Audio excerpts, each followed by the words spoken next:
Hello, everybody, and welcome to another edition of the Best of Pedalshift. This month's edition, we are taking a look all the way back to 2017. I know, we've been doing a lot of older stuff, so I thought I would do something maybe somewhat more recent.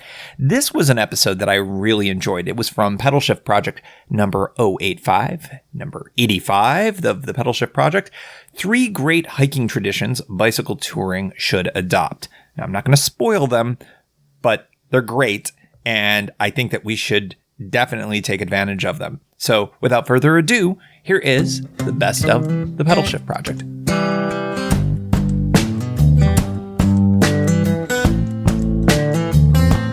This episode is one of our patented topic episodes, and it's a fun one this week. I don't know about you, I'm not always kind of focused on bicycle touring. Obviously, I spend a lot of time on it. I've got an entire podcast associated with it. I do like other forms of adventure as well, even if I don't partake in them in the same way.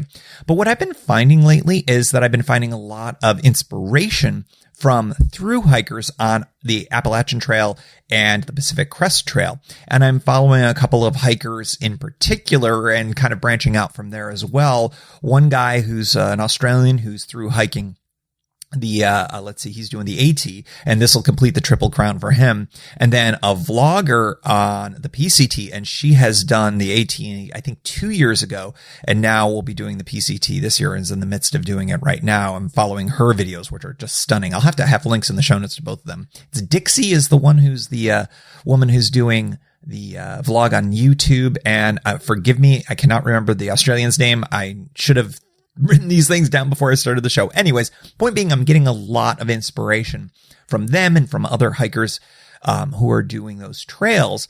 And I have come up with, or it's occurred to me that there are about 3 and probably a lot more things that I think would be friendly things that we could friendly borrow, steal, appropriate, etc. in the bike touring world. And so I thought I would do a show based on that. So I've got 3 things, and we will start off with number 1, because starting off with number 2 would be wrong. Number 1 is bounce boxes. This is, and I've got a link in the show notes to somebody who has a really good how to use a bounce box on a long distance backpacking trip. But I think that this would work really well for certain types of bike tours as well. The general principle here is you want to ride with as light of a load as possible, but you want to have certain amenities be available to you in places where maybe it's not going to be as easy to get at. So here in the US, and I know this is possible in the US, I am much less certain if this works outside of the US. So for folks who are traveling internationally, your mileage may vary, or your kilometers may vary. Post offices in the U.S. will hold packages for up to 2 weeks, usually. It depends on the post office.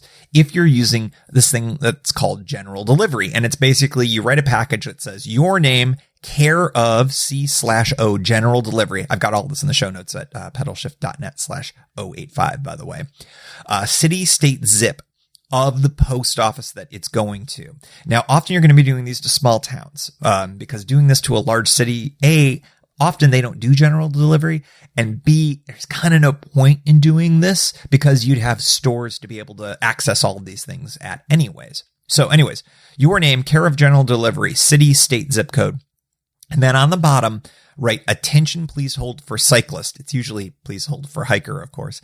And then estimated arrival, the date that you think that you're going to arrive. All of these things just sort of make sure that the post office knows, okay, somebody's going to be here and they're saying they're going to be here on this type of this rough date.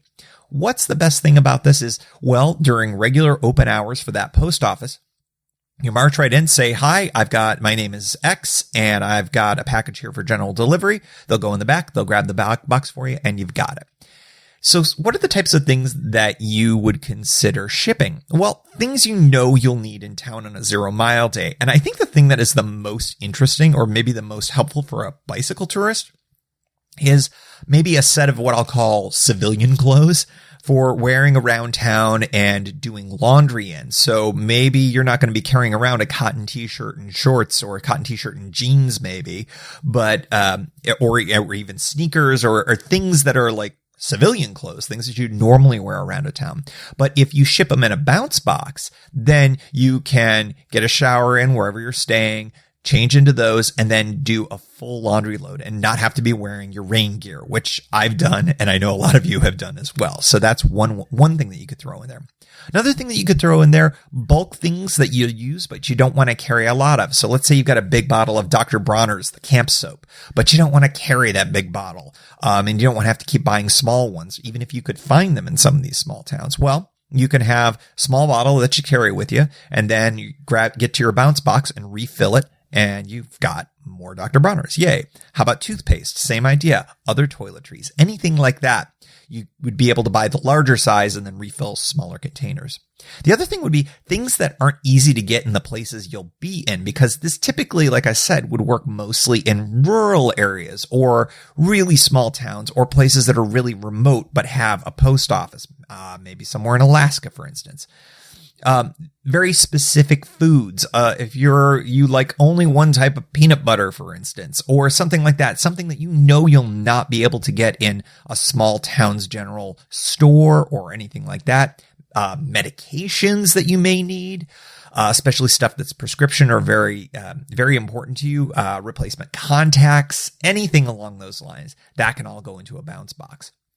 So why is it called a bounce box? Well, the key here is you can get the stuff out that you need and then pack the box back up and then ship it to the next destination ahead. So let's say you're doing a really long trip and you know you're going to be in another rural community that's not going to have a lot of amenities or ability to replace the things that you've got in your bounce box. Well, you can ship it to the next place. So there's a lot of planning that needs to go ahead.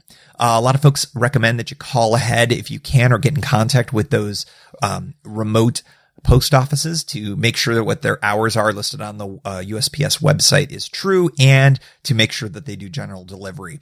So those are the types of things that you can do and best for those long tours. I think it's a really interesting idea. It's heavily used on the AT and the PCT, probably on the Continental Divide Trail. Those are the three that are the Triple Crown. For those of you who don't know about the hiking Triple Crown, those are the three trails. And I think it would be something that could be a good tool for bike touring in certain circumstances.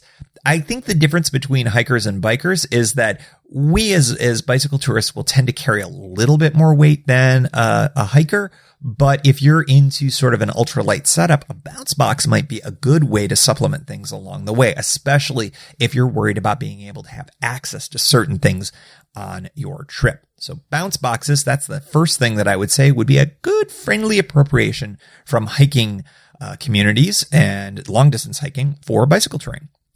The second thing that I would love to see appropriated into the bicycle touring context is trail magic. Trail magic is funny. I've always been enamored with it. It's basically people who are sometimes called angels who will do really, really, really nice things, often anonymously, for hikers along any of these three trails. And I've run into this in the bicycle touring context, but just not as often as I'd like to see it. The most recent time I've seen this was just on my last tour here in Western Pennsylvania, in one of the small trail towns on the Gap, the Great Allegheny Passage, if you're new. There was a big cooler full of cold water and a sign that said, bicyclists, hikers, please help yourself. And I thought that was really, really nice. And they even had a little bucket for you to be able to kind of toss the used water bottles when they were done.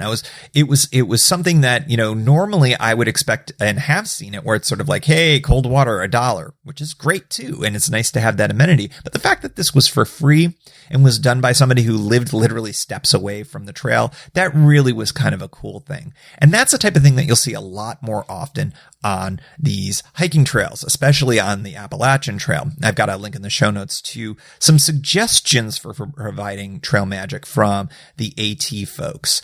Sidebar, I almost called the Pedalshift newsletter Trail Magic, but I decided against it because it is so much a part of hiking culture and not bike touring culture. But I do think that I would like to see that changing, because after seeing it last week or a couple weeks ago, I would love to see more of that out there. I think we've got warm showers and things like that, and that sort of feels like the replacement for it, or one of the elements of trail magic that is in bike touring culture, but I'd like to see some more of it. Some of the things that are out there is you'll see a cooler full of drinks, and I talked about that with the water, but sometimes there'll even be a couple of beers there. Now, that's generally frowned upon by the AT folks, but I do know when I've read some accounts, some trail journals of people, it's often very, very appreciated. All the way up from, a cooler that's left unattended, again, a little frowned upon unless it's sealed stuff, because you got to be careful of trash and things like that. But all the way up to what's called a feed, where everyone passing through a particular parking area on the trail is, they set up grills and have great big,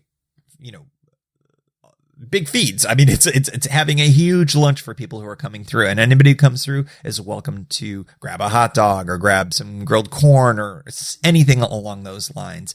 And it is one of those things that can be such a morale boost for the hikers.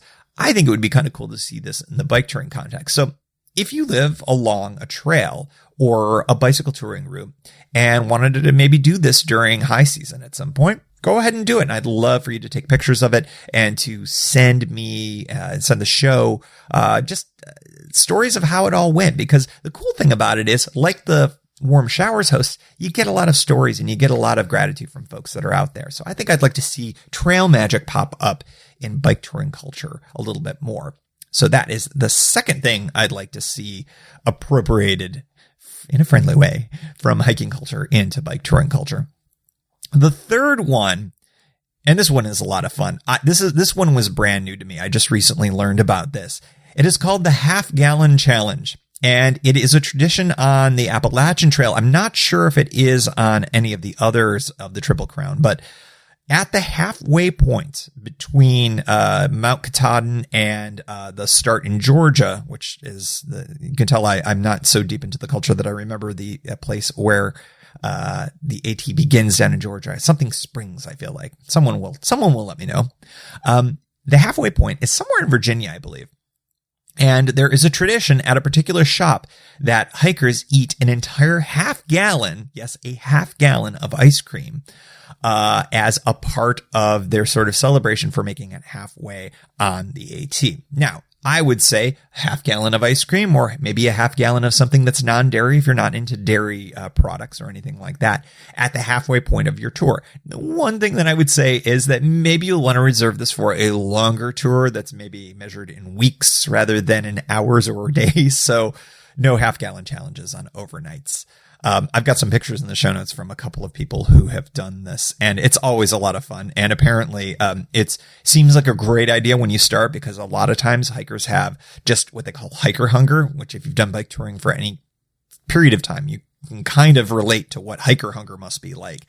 Apparently that when they start digging into the half gallon, the first quarter gallon goes real quick. But as you get towards the end of it, you start to feel a little bit sluggish and it's a little bit tough. So it is an actual challenge rather than just a caloric jam. So in any event, I think that would be an interesting thing to appropriate perhaps from hiking culture as well. So again, to review the three things that I think would be kind of fun. Bounce boxes. I think that would be super useful for folks who are going on rural bike tours, to be able to get access to things that they need that might not be accessible in some of the small towns. Bounce boxes, really good idea.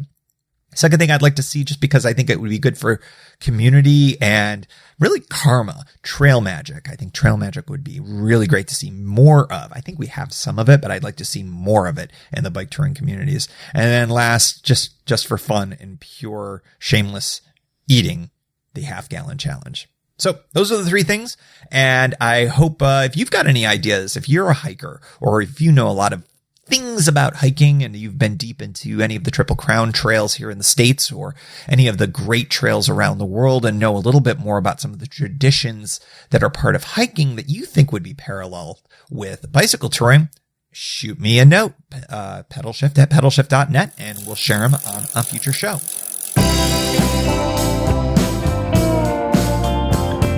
Thank you for joining. You can find Pedalshift at pedalshift.net for more great bicycle touring content.